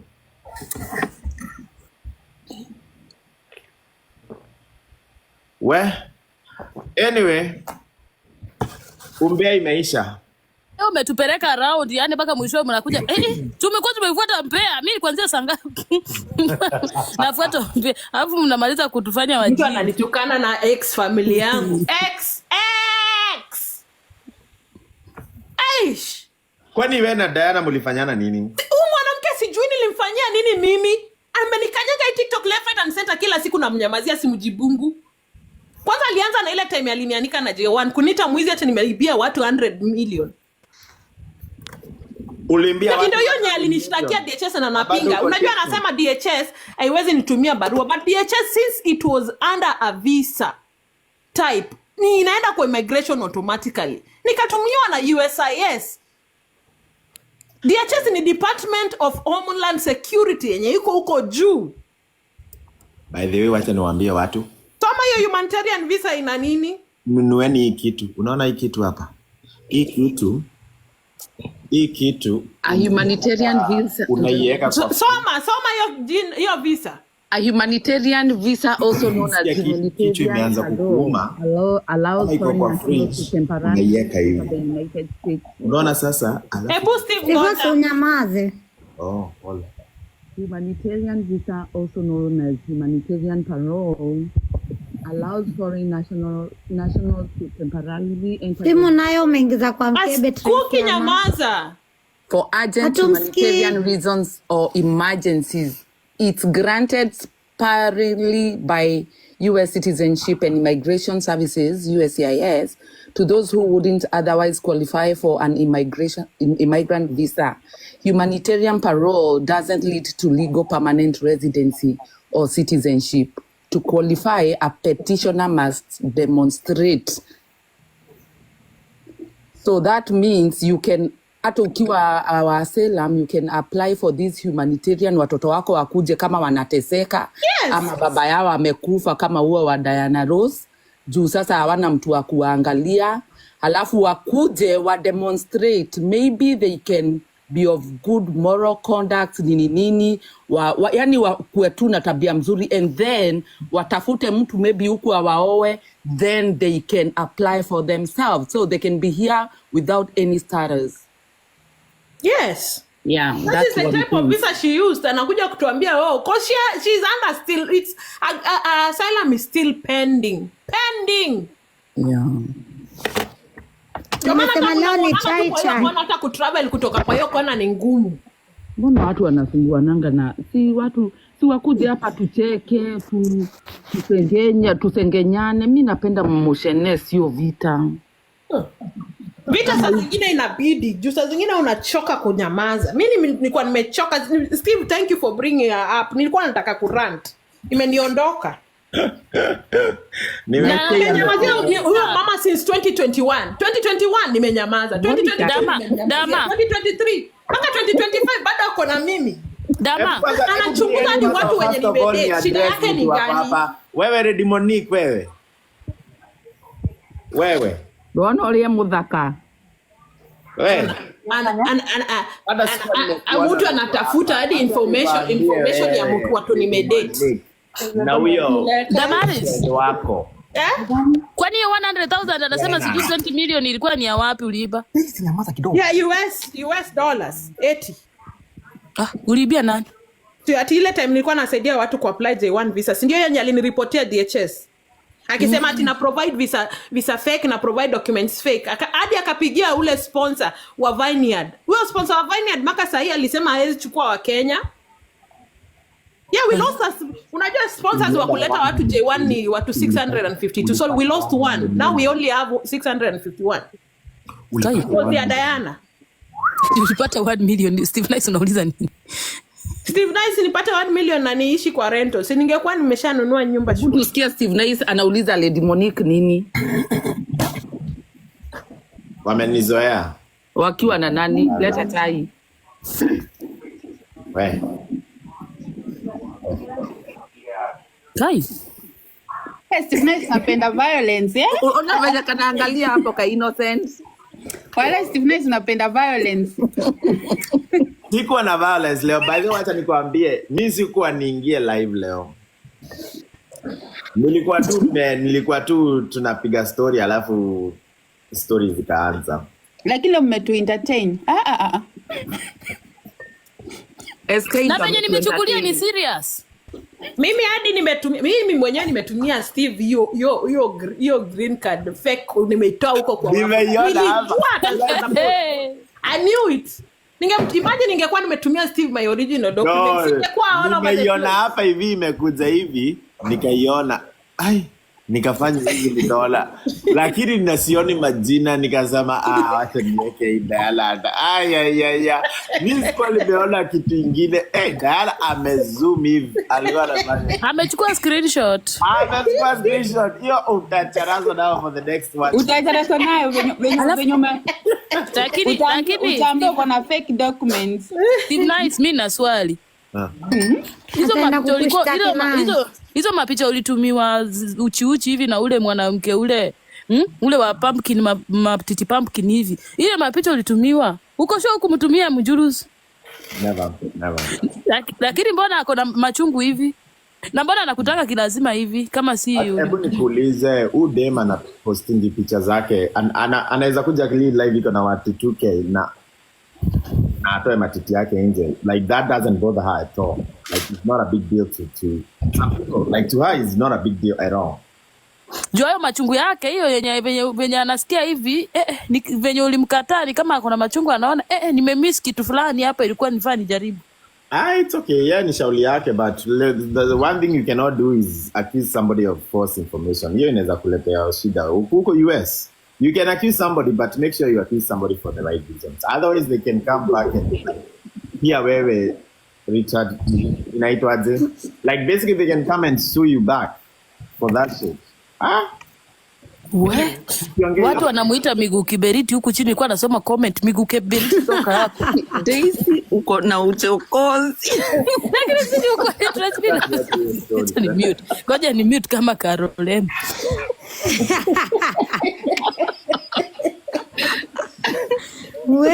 Hebu tuongea about something else. Juu mwana lakini wewe Steve wewe ni kigeuge, wewe si beshte mboa. Nimefanya Tracy tuende Steve tumunyoroshe. Steve anakuanga innocent. Very innocent. I swear to God. Yeye ni wale watu wajuangi akichukiwa. Yeye si mwerevu, ni mjinga. Ni mjinga kumpa. Ni mjinga. By the way, he's very innocent. Kwani nimefanya? mukegu mono. Yani see in a bad way, in a good way. He's just like a katoto hivyo. Very innocent. Nani nimechamba? Hakuna mtu nimechamba leo. Ati Steve ni nyoka. Ati hakuna mtu umechamba. Ati ke. Withdraw your statement from your mouth. Tena leo kwanza hapo kwa leo ndo unafaa cancel na bold sijui markup na mauta cancel na nini. Sijashamba mtu. Kama nimechamba kama kuna mtu amefanya nichukie Big Daddy ni Steve, cause I saw how Steve babysat that guy. Babysit ati anazuba pahali kwa kona, Steve aingie ndio amnunulie pombe, babysit and then he goes behind his back. Dogo umpa wewe ati Steve ni kama kufai.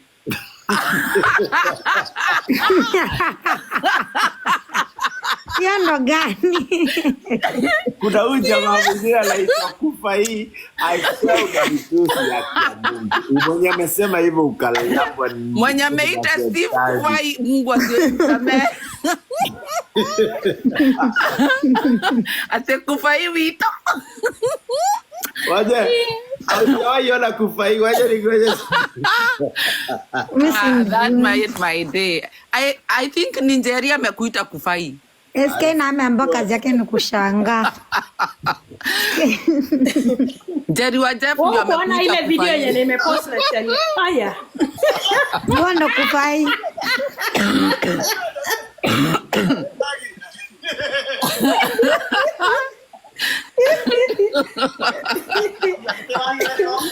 Kufai wito.